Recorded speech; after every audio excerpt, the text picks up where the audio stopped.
Welcome to the realm of magic and mystery, classic horror and sci-fi. You are now entering the House of the Unusual podcast with your hosts, Eddie and Joe.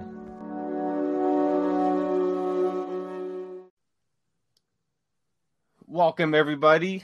I am your host, Joe Pavlansky. You know what? Everybody knows Joe and Eddie's here. Let's talk about the man of the hour, the king of the sea monkey kingdom and scribe of Gullible's Babbles.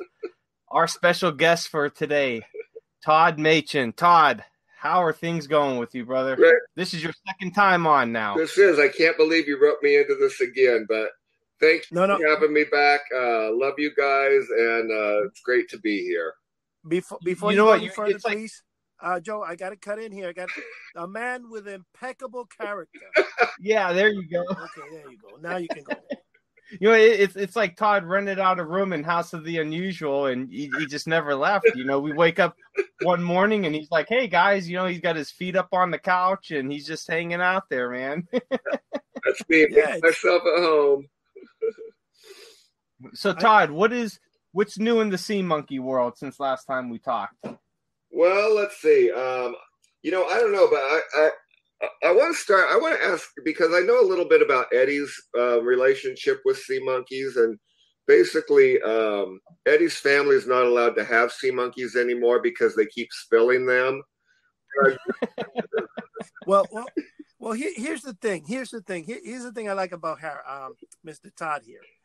Todd is the first person that I know of that can actually become a partner by laughing his way into it. Okay? So I've never seen, but here's the thing. I've known about sea monkeys, Todd, but no way near what you know. So what we're really trying to ask you here is we want to give the floor to you and let you tell us the whole rundown from the beginnings of sea monkeys to how you started buying socks and underwears of sea monkeys. And then we're okay. Go ahead. Okay. Well, first, like I said, I know a little bit about Eddie's experience with sea monkeys, but Joe, what about you? Is that something that you ever ordered or ever had any interest in? You know, when I was younger, I remember seeing the ads in comic books and wherever else I might have seen them. I don't really remember if I had sea monkeys. I don't.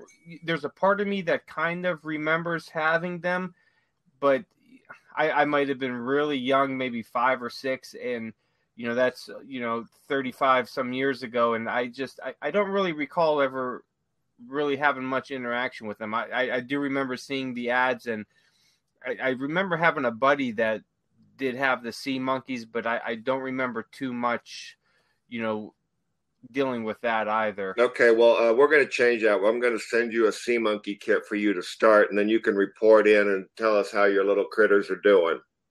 Oh, that would be awesome. Thank you. I'll do a video on it, and maybe I could catch them jumping through, hoops of fire or something like that. Or, there you go. Like it shows on the ads. Because then I do remember, what I do remember is seeing the ads of, the sea monkeys with their crown on and, the family. And I do remember think, man, what are these little creatures that come? You get like your own little, kingdom and all that you're almost like the god over it. And, you got these little creatures under you. And, from what I've seen videos and testimonies that it's nothing like that, but they're still, right. Cool anyway. It's a traditional mail order item where the hype is better than the reality, but it's still all good because, it's one of those things. It's like you get it and you go, oh, that's not what the ad promises. But if you read the ad again, it's exactly what the ad promises. That's often the case. What I think is interesting, though, is we have 3 guys here, and we all have sort of we have similar interests, like all the stuff like UFOs, Bigfoot, monster movies, general mail order. Those are all things that I'm sort of interested in, but for whatever reason, the one thing that I really gravitated towards when I was young was those damn sea monkey ads. And it's just interesting that each one of us, even though we have similar interests, we've all gravitated towards a different specific ad or, piece of this pie. And that's one thing with Eddie and with Eddie and Joe, I think they have a much broader interest, a much broader perspective, a much broader knowledge of this stuff. My piece of the pie is really slim. I am like, hopefully we'll change that for you, and we'll drag you into our little world of pretty much everything. Like I'm sitting in my attic right now. You know, it's pretty much my comic room, and I'm looking around. I got comic stuff. I've got old paperbacks. I've got Lord of the Rings stuff. I've got books. So I've got a whole plethora of just, I don't know, all kinds of stuff, I guess you would call it. And, you know, my basement, I have all my horror stuff in there, my 80s toys, my vintage toys and everything like that. So I'm kind of like all over the place. I'm a jack of all trades, master of none. So, you know. Well, I've gone a different route, and that, like I said, Sea Monkeys really have been my focus. But now from Sea Monkeys, there's been all sorts of little side collections that have grown out of that. So Sea Monkeys is the main one. But then anything that was created and put out by the same company, which originally started out as Honey Toy Industries and then turned into Transscience Corporation, and then today is Transscience LLC. I collect on all of that stuff. Anything that was originated by Harold von Braunhut, that's all part of the collection. So what would you say is like your, obviously Sea Monkeys is your number one. What would you say is your number 2 and 3? On the spot. Yeah. Oh gosh. I mean, just in general, I think because of the popularity of X-ray specs, that's, you can hardly beat X-ray specs for. I mean, that's almost the iconic mail order item. Absolutely, yeah, definitely one of my favorites. Yeah, and but aside from the X-ray specs, there were all sorts of different kind of spectacles that he did. The Hypno specs, they're another. I mean, just visually, they're great looking. Packaging is great. The glasses are great. It's interesting that the Hypno specs, which were pitched by a famous Dunninger. Yeah. You see, he was like a mentalist or an illusionist or something like that. And Harold basically got the idea for the Hypno specs by the old Hypno coins. And what he did was he just took the Hypno coins, put holes in the center of them, and stuck them in the same rims that the X-ray specs were. And there you have Hypno coins or Hypno specs. And I'm sure Eddie could, might say the same thing, and even you, Todd, and some of the people out there listening, is one of the things that I really gravitate towards with mail order stuff, because I'm pretty new to it, and I'm just starting to get into it over the last few months and years.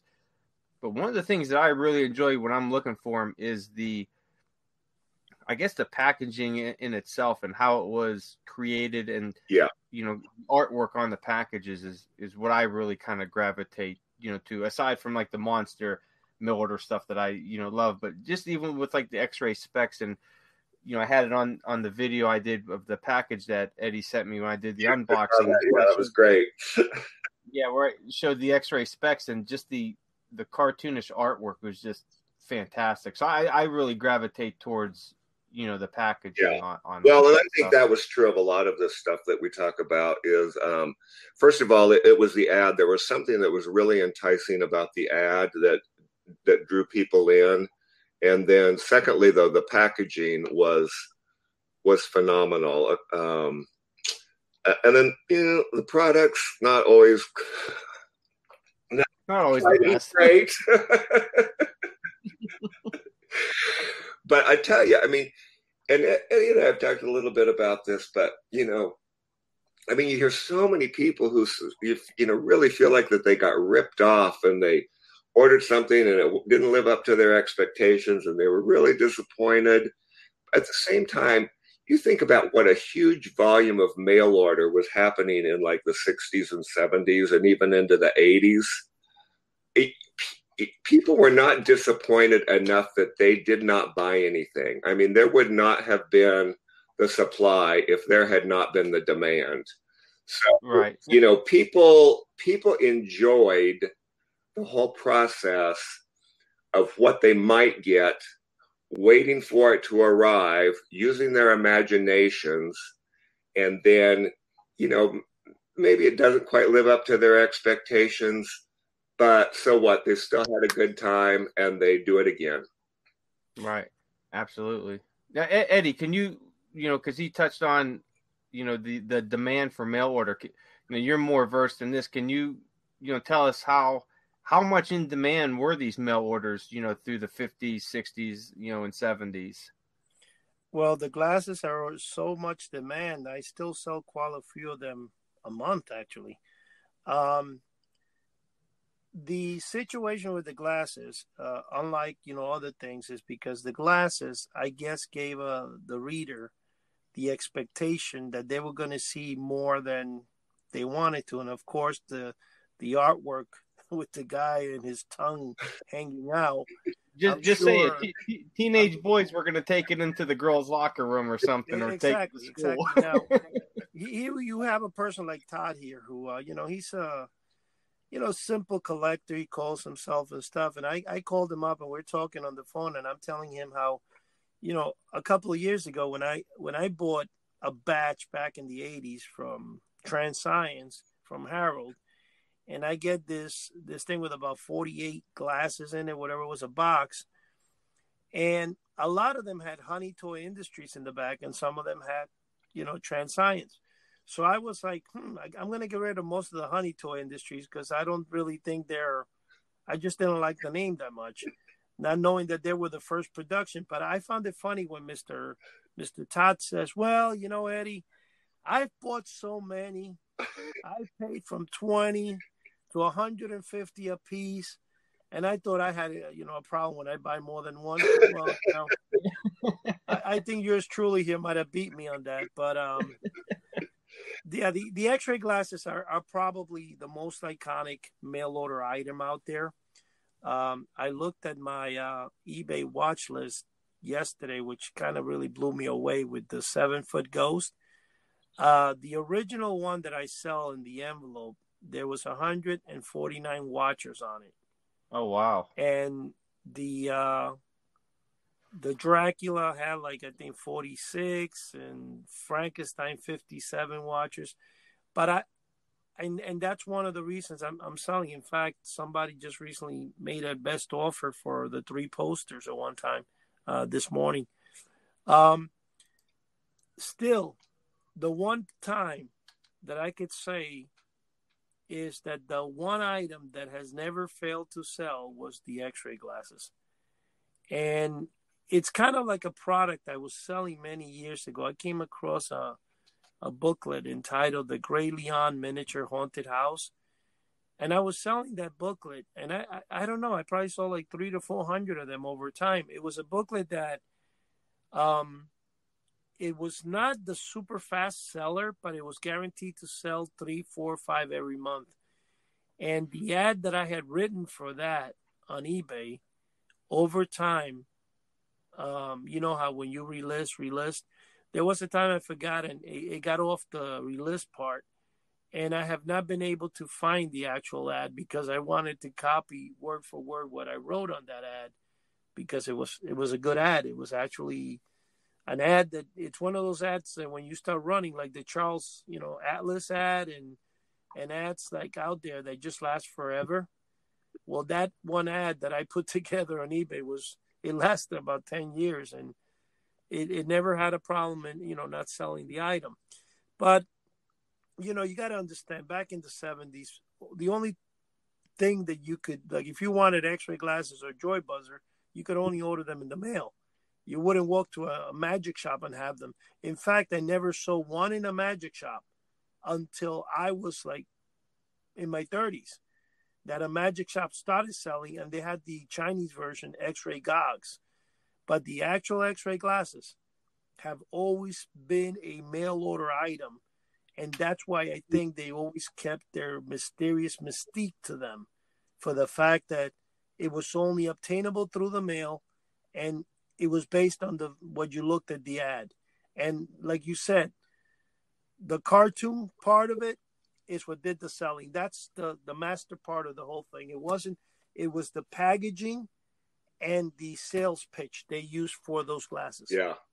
Well, yeah, and this is, I mean, I think X-ray specs came out. They came out in the early mid '60s, and but I mean, that's a product really that it's been around for a very long time.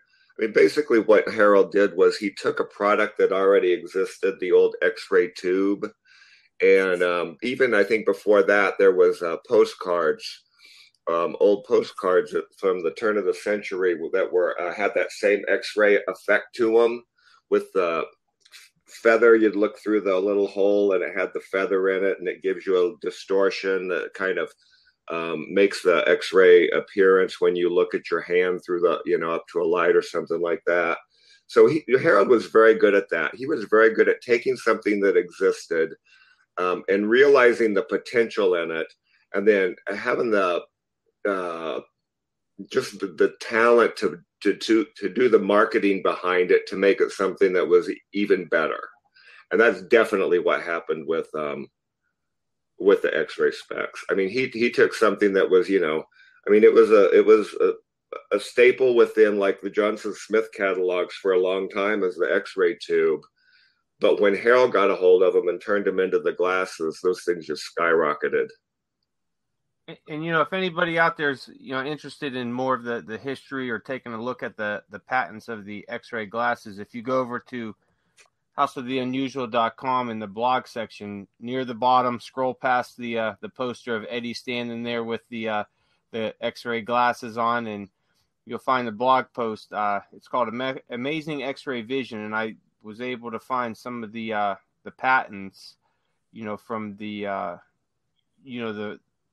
from I believe it was back to 1906 that some of them started, and the tubular version and all that, and going up to the actual glasses and everything. And then there's some old advertisements. So if anybody's interested in looking a little bit more into it, they could find that information over there, or give Eddie a call or an email. Yeah. Why give me a call? A lot of history too. What about Todd? I mean, Todd has been. We've had him here. He was supposed to tell us about CMOS. Oh yeah. Okay, so and he deviated. Yeah, how did we get into X-ray glasses? And he's telling us about glasses. Now here's the thing. Yes, Todd, you reminded me. I do have one of those baseball card size cards for the X-ray glasses. Together, and I also told you that Honor House put out one time the scope, the what do they call that? It's like a black pair of glasses. Binoculars. They're binoculars. Yes. And they, you would stick a card in the front of them or something. I have those somewhere, and I know that the card, I never put it on, but it's supposed to give X-ray thing. It's the same thing.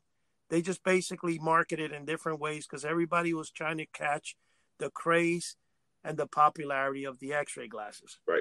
The fact that they were patented made it hard for people to copy at the time. So Harold cornered the market and exploited it to its max, Right.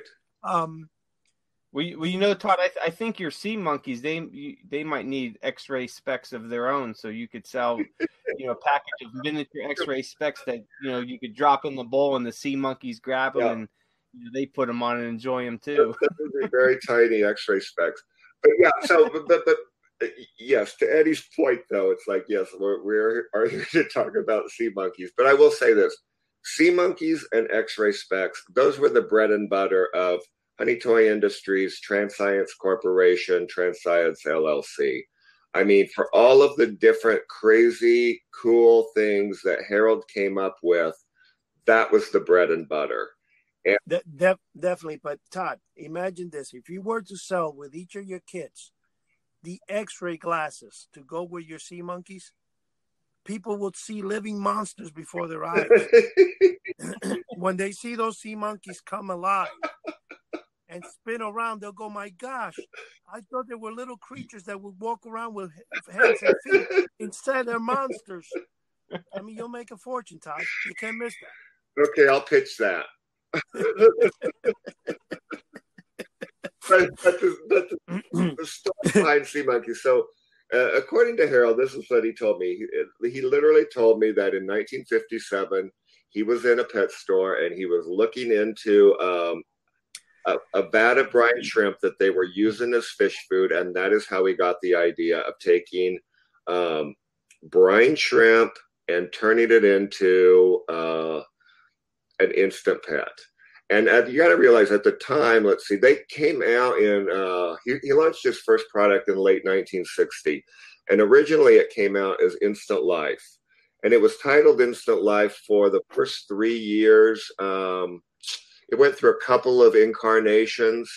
And then slowly, like 1963, the term sea monkey entered the packaging, but it wasn't the primary name of the product. It was still called Instant Life, but they started referring to the characters as sea monkeys. And then before long, then that flipped completely, and sea monkeys became the brand, and that's what everybody knows them as today. So, well, when you're talking about what you said, that Harold walked into a fish store, well, many decades later, a small little guy in New York City walks into a fish store, and for 50 cents, he acquires the same principal thing of Harold. Yes. A bunch of sea monkeys that I kept looking at them, and I'm like, why do they look like skeletons of a fish? Yeah. Where are the legs and hands over here, you know? And then that's when there was a package of sea monkeys, which I'm sure you have, Todd, because you are the expert in this field. And they had actual photographs of what the sea monkeys look like on the side. Right. I think this was the kit, which I have it somewhere. It was called the Sea Monkey Zoo, or it was a deluxe kit. It came in a box, the size of a shoebox, a little thinner, obviously. In fact, it was packaged in the same box as TV Magic was in the early 70s. When you would buy the TV Magic sets that became so popular with Marshall Bourdin and his TV Magic sets. And that's how big the box was for the sea monkeys. And I remember that I did see the box, and that's when I'm like, okay, they don't look like anything of what they're pictured here. And that's when I started dawning on me that sea monkeys did not look like little humans, you know? Right. But it took a while. Like little aliens. Yeah, they don't. Now, Todd, how long do the sea monkeys last in the packages? Like, how long do the legs or the eggs last? Can you go back a year and open up a package and they would still hatch? How long? Yeah, supposedly. I mean, that's the thing about the brine shrimp is they're just one of those creatures that is extremely resilient. They've adapted to their environment, which is really salty beds of water that evaporate, and so the cyst can lay dormant in that state for years, and then as soon as water hits them, then they come back. They hatch and come to life. So now I want to read you guys this. I'm looking on Wikipedia, and I don't know if you guys have ever seen this or anybody out there listening, but it reads, astronaut John Glenn took sea monkeys into space on October 29th, 1998 aboard Space Shuttle Discovery during mission STS-95. After 9 days in space, they were returned to Earth and hatched 8 weeks later, apparently unaffected by their travels. I mean, that's pretty amazing. Yeah. And they took advantage of that. That was a big kind of marketing ploy, and they actually came out with a kit that looks like the tank looks like the space shuttle, and it's for one of the more recent ones. It was done by Exploratoy, kind of around the turn of the century. It's one of the most desirable kits of the more recent kits. It's pretty cool. I'm going to give you guys some information right now. It's going to be an interesting part. You'll probably like this. I have a John Glenn, now that you said Discovery, and it made me laugh because I was thinking, imagine it had a little set of sea monkeys in it. It's a G.I. Joe John Glenn Discovery capsule with John Glenn inside. It came out in the early 70s, and it's a really nice collectible. I actually came across it not a few years ago. There was a time that when you would buy the Venus flytrap, which is another legendary mail order product, that actually had a market of its own and is still a strong seller. When I bought my first Venus flytrap, and obviously I think I ordered it through the mail, don't quite remember exactly the year or time, but I remember I tried to plant it as a young kid and it died. It never worked. And I went ahead to buy one or two more, and the same situation happened. So then one day I went to a botanical place like Todd did, and I bought one that was, about 4 or 5 inches tall, beautiful thing. I was so fascinated with the Venus flytrap. And every year since that time, around Halloween, whenever I come across one, I still buy the Venus flytrap. But what I did, though, is since I wanted to sell it in 1993 when I ran the ad in the comic books, I wanted to sell a product that was different for the public, a product that would actually survive. So I got in contact with a company in New Jersey. I think actually it wasn't New Jersey. I think it might have been in the West Coast. And they would send them to me, but I had to order packets of 48 of them. So every time somebody would order the Venus flytrap, I had to wait till I had enough orders, like a week or two. But back then, in 93, you could still expect 3 to 4 weeks for delivery. So I would wait about a week or two before I sent out the orders and then gather enough orders and then place an order for the 48 of them. And what I started doing is the way the Venus flytrap came, it came in a little pot, and over the pot had like one of those drinking cups to cover it. And then it had like a McDonald's lid from one of their fountain drinks. And that kept the soil in place. So what I did was I put it into an 8 by 8 inch priority mail box from the post office and mailed them away. Surprisingly, out of probably over 150 that I mailed out, only one person told me that they got it and the dirt was all over the place, but they were still able to salvage the plant. Now, the reason I bring this story to the table now is because I was thinking in my mind, when Uncle Milton introduced the Milton, ant farm, which is a very popular seller and still sells to this very day in toy stores and Walmart. When the original Uncle Milton's farm came out for the ant farm, and they still do today, they send you the ants live in a test tube with like a cotton in it that holds water, if I remember how I got them, and all the ants are alive.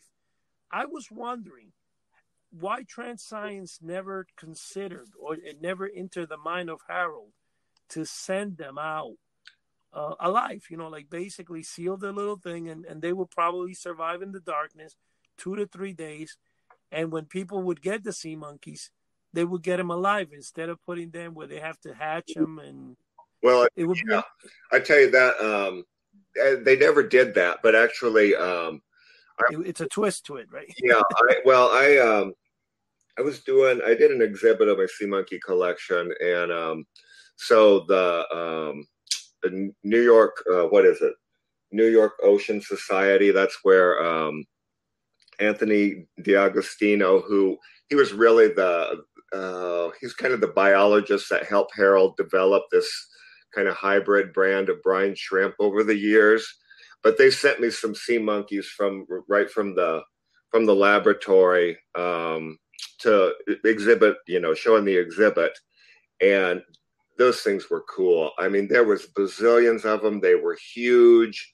And they just came like in a bottle of water, like you get a bottle of drinking water. And they made it through the mail absolutely just fine. So yeah, that is something that would be possible. But you touched on a couple of things. I mean, those are other interests of mine. When I said earlier that I have side collections, anything that's like that, that's kind of a bio grow toy, ant farms, the Venus flytrap, all of that old kind of Uncle Milton did grow-a-face, dwarf trees, all of that stuff is interesting, and that's a side collection that I have. But I see. But back in the early 60s, when sea monkeys were coming out, there was also a product on the line called Instant Fish by Wham-O. And at the same time, there was another product called Quickie Fish. Yeah, they're tadpoles. No, these were African fish. No, you're thinking about the triops, Eddie. Yeah, right. The triops. Yeah. I'm sorry. Yeah. You're right. Yeah. But so that was really one of Harold's big battles, was because there was a big, I mean, Whammo put a ton of money behind marketing this instant fish product, and they couldn't get the fish. They couldn't deliver. They didn't, it was just a huge disaster. So people were really hesitant when Harold came along with this similar product about buying it. And so that's when he started really just, selling it himself. I mean, he really believed in this product. Yeah, well, you know what? It did work for him at the time, and it's still working, obviously, because they're still selling them on. But at the same time, I just gave you an idea for something new. So don't forget to put live sea monkeys as ordered by Eddie or something. You know what I mean? Make sure you put me in the tag there if you decide to send them. You could put his face on one of the sea monkey bodies or something. Hey, listen, I got that stupid triops things, and the way they exploited that was not exploited, but the way they wrote the ad is creatures from 40 million years ago, Right.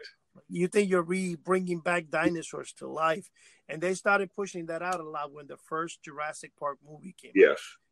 Well, triops do look like trilobites. I will give them that. And I have had triops before, and they basically, I mean, I had them in the office, and they were basically like these really scary underwater cockroaches that everybody in the office was afraid of. Me too. Yeah. I threw them out. Yeah. Yes, I have triops in my collection as well. But the other thing I was going to say is, though, I mean, you think about it, it's like Sea Monkey, this is the 60th anniversary of Sea Monkeys. This product has been around for 60 years, and that's one of the things that I find so fascinating about it, because it's never been off the market, and you can really chart time through this single product, like what was going on in the 60s, what was going on in the 70s, what was going on in the 80s. I mean, you can kind of chart like the trends in graphics, the trends in toys by the kind of how this product kind of developed along with time. And that's one thing I love about the collection. I really like the original stuff, but I like kind of just seeing that whole breadth of everything. Todd, what in your opinion is the reason that the sea monkeys have endured, for the past 60 years? I'll tell you what, when I was a kid, there were three things that, I think largely when you're a kid, you live in adult world and you're basically just somebody else's pawn. You do what you're told, you wear what they give you, you eat what's put in front of you, so for me, like my pets and my toys and my imagination, that was my kingdom. That was the world that I ruled. And Sea Monkeys has all of that.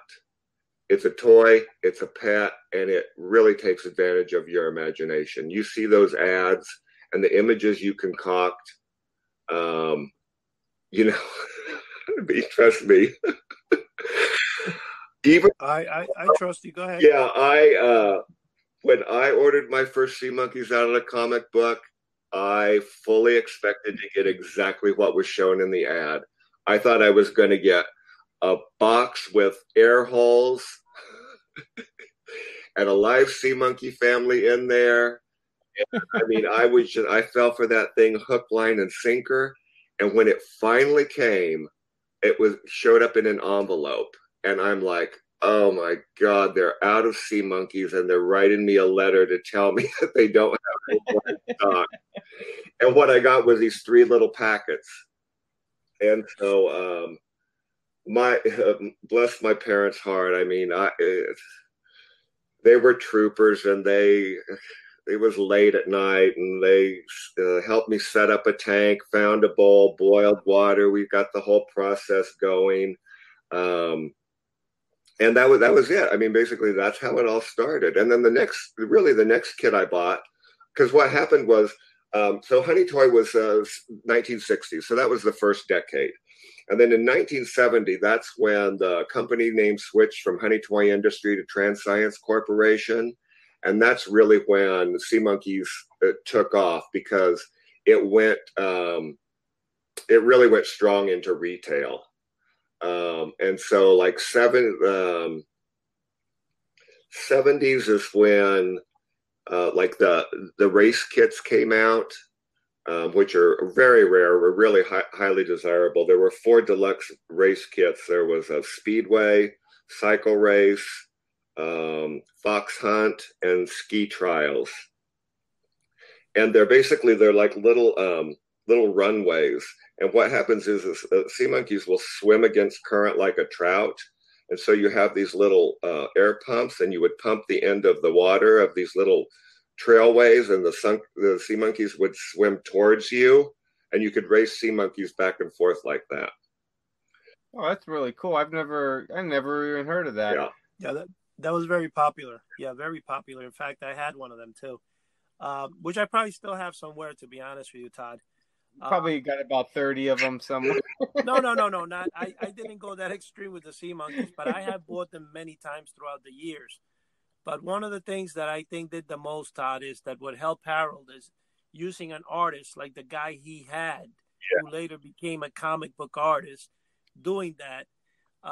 The guy killed it. What sold the sea monkeys were the way they were portrayed. Right. The ads sold them, not what they were. It was the marketing behind them. Yes, and that's where Harold really excelled. And you're right, though.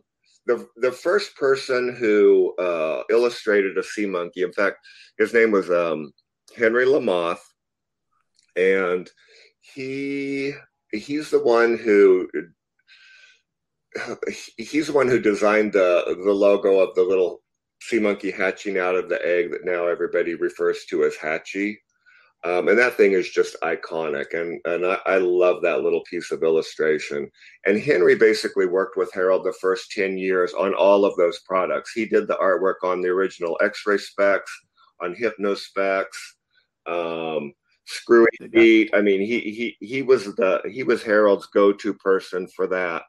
And then Harold enlisted Joe Orlando, who's famous from all of his comic book illustrations for Weird and for Mad Magazine and things like that. And Joe was just an incredible talent. I mean, that guy was prolific in the amount of work and the quality of work that he produced. Now, who started the thing? Was it Joe or the other guy you just mentioned? Henry Lamoth was the first person to illustrate. Oh, Henry Lamoth. So who is the reincarnation of Todd Mitchin? Is it Henry Lamoth or Joe? No, I'm just a wannabe. Oh, I see. So you have nothing to do with them, huh? Interesting. Because you see, Mr. Todd here has blown my mind every time he brings me out and sends me out some type of ad he puts together. And like I said, very few people come in that trade, like you just said, with this artist from the past. When they do something, it hits the mail order industry with a bomb. And Mr. Todd Derrick has accomplished somewhat a little bit of that. Yeah, and I think a lot of that, Eddie, is just because I have that sensibility because that's what I grew up with. And I mean, that was my world as a kid. That's what I admired. And anytime I do, because I've been working with Yolanda, and she's Harold's widow. And I wanted to say, because I think the last time I talked on a podcast, I think I referred to her as the heiress or matriarch of the sea monkey fortune. That's how the New York Times article represented Yolanda. It's really kind of misleading because Yolanda was really Harold's partner in all of this. She came into the picture in 1967. Harold was the idea man. He would get everything going, but Yolanda was the one that kept the business running, handled all of the mail order. I mean, she was really kind of the glue that held all of that together. And so actually I was talking to her about it and about that term heiress. And she said, it sounds like I set sat back and ate donuts while Harold did all of the work. That's a good like we worked our butts off. We were a team. So I think that's a really valid point and very worth mentioning. Well, it is a valid point, but there is another valid point you have not mentioned, and that is the fact that me going back with Mr. Todd, they're basically in the same year age and stuff and span. When I first met Harold, and many a times that I have many glasses in my hand, I never consider asking Mr. Harold to sign any of them. In fact, before the 80s, I didn't really care about autographs, and still I started attending the Chiller convention, and then you start seeing all these stars and stuff, and then my best friend starts tuning in me all this thing about autographs and getting autographs and stuff, but I never really cared to have anything autographed. Well, Mr. Todd there took one original set of glasses, gets Mr. Harold to sign them, another probably worth over $1 million. And all I can do is look at them and salivate. Man, if this guy would be nice enough to let me have them, that's not going to happen. Yeah, but anyway, this guy's nice, but he's not that nice. Not that nice, thinking. You know what I'm saying? But I do have to say something on that point. So around the turn of the century, this was the 40th anniversary of Sea Monkeys. And so by a weird set of circumstances, I was doing some collaboration or some contract work for Exploratoy, who was the company that had the license. Georgia Tamian was in charge of it. They had taken on the Sea Monkey line. George and Harold were extremely close. I mean, they were a team. They just like fed off of one another. So anyway, I was doing some contract work, and I was sort of helping on some Sea Monkey things here and there. And at the same time, I had my full-time job, but I was also doing some design work for a toy company in San Francisco called Felt Kids. And so they were launching a couple of my products. It was 1999. And so I was going to New York Toy Fair to see the products of mine get launched. And since I was also working with Exploratoy, George said, well, Harold's going to be here. Come have dinner with us, and I'll set it up so that you can meet him. So Georgia Tamian, I love the man, and I will always, always, always be super thankful to him for arranging that for me, because honest to God, that was a dream come true. And I came prepared, as Eddie said. I brought things. I did my research.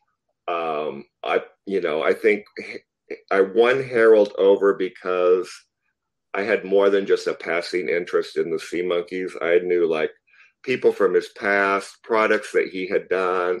I brought things. I pull things out of my briefcase. He would talk about him. He'd talk about the story behind him. I would stick him in front of him with a marker and have him sign them for me. And that's how I got the autographed pair of X-ray specs. See, my meeting of Harold was a little different from you. You went to lunch with the guy. I was going there, minding my own business in the toy trade show fair from New York, 1984. And I walk up and down the aisle, and I'm like, man, it's 10 a.m. I'm going to have up to like 6 p.m. to look at all these wonderful toys. So I decided to go and do the toy building, which was at 200 Fifth Avenue. And I said, let me go there first, This way I can come and have more time for the bigger space, the Jacob Javits. That's when I walked in, and I get off the elevator, and lo and behold, there are a pair of X-ray glasses in this display case there that look like a jewelry display case. And when I saw it, I excitedly tell Harold, who was sitting there with Yolanda, and I say, oh, by the way, I do mail order. I'm trying to do mail order. And all I did was open my mouth. I forgot exactly what I said, but he pulled out a chair, and he didn't say nothing else, but he grabbed me by the shoulder and sat me down and said, let me tell you, the next 4 hours, I think, or maybe more, I spent them there listening to Harold. And I was so scared of him, kind of.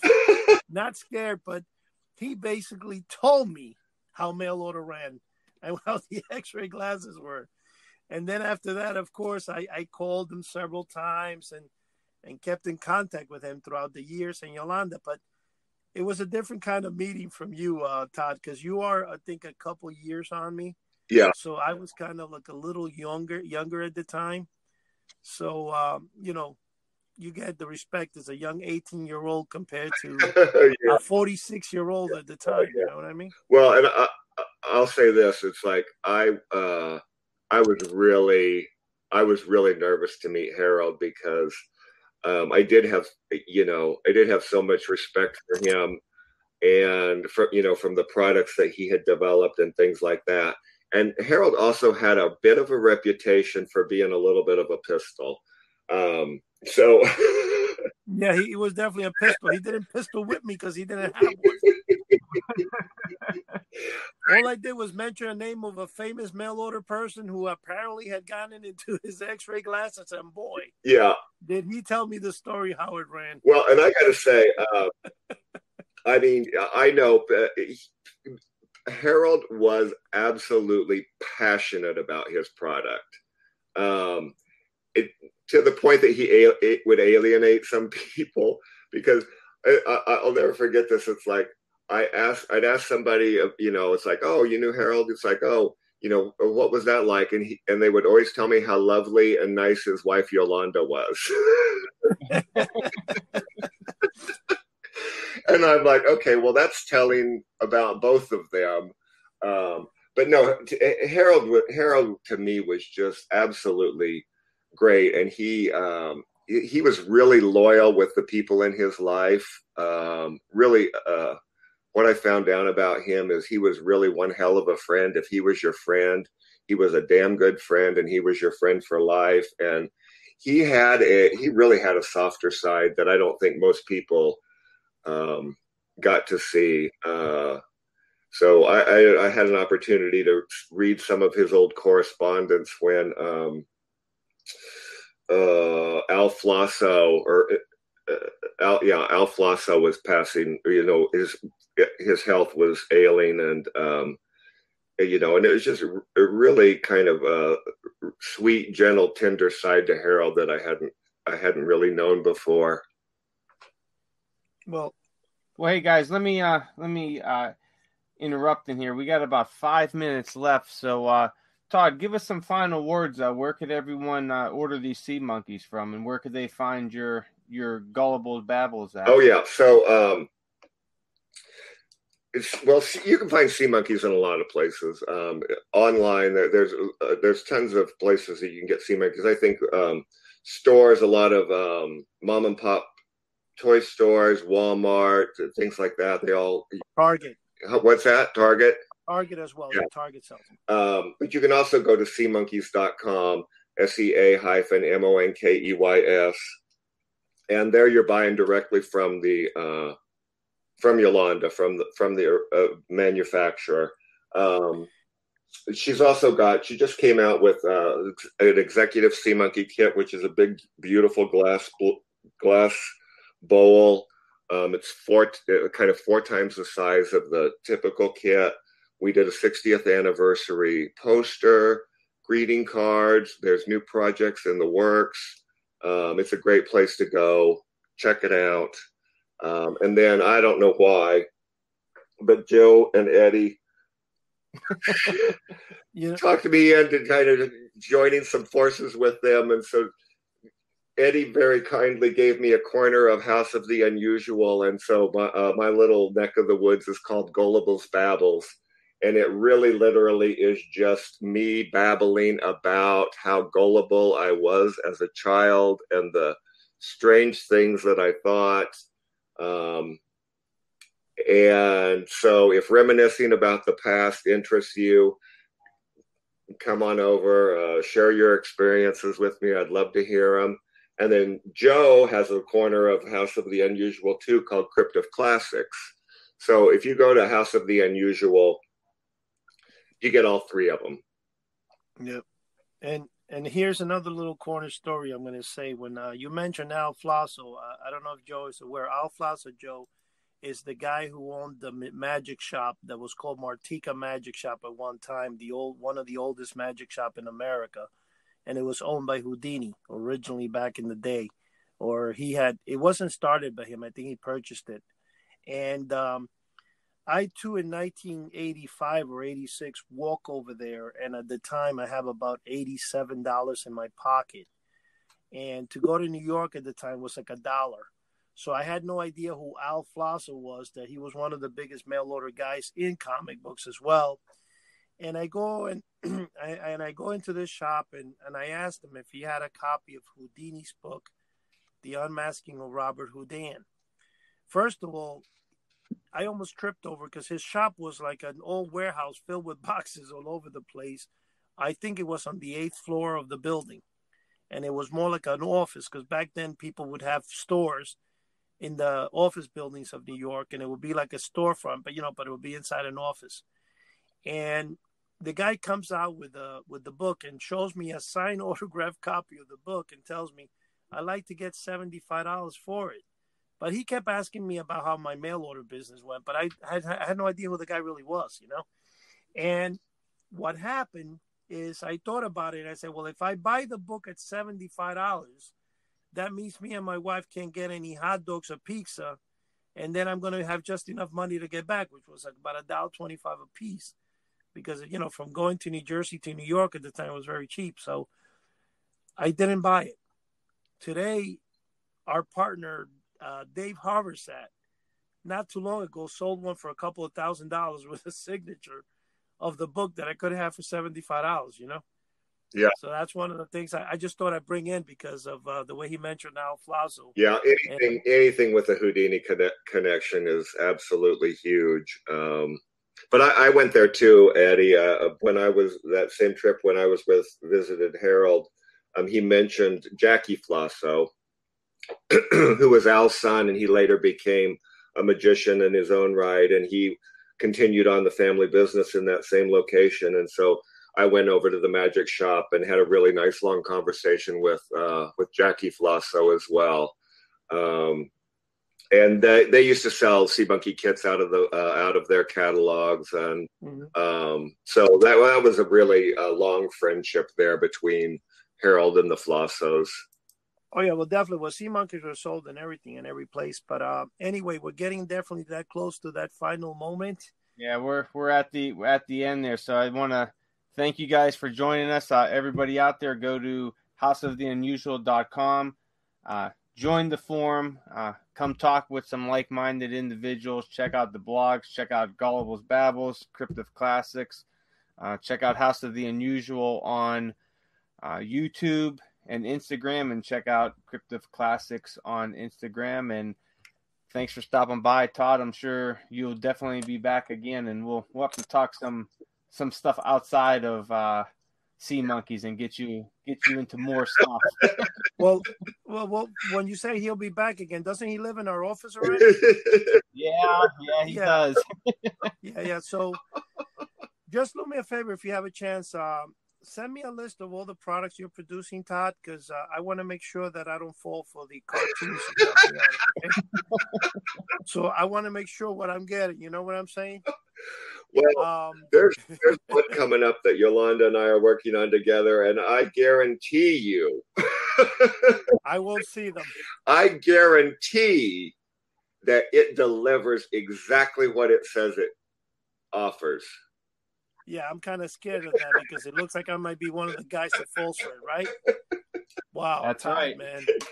All right, guys. Hey, thanks for joining us tonight, and that's all of our time. So catch us next week. Take care, guys. Good to talk to you.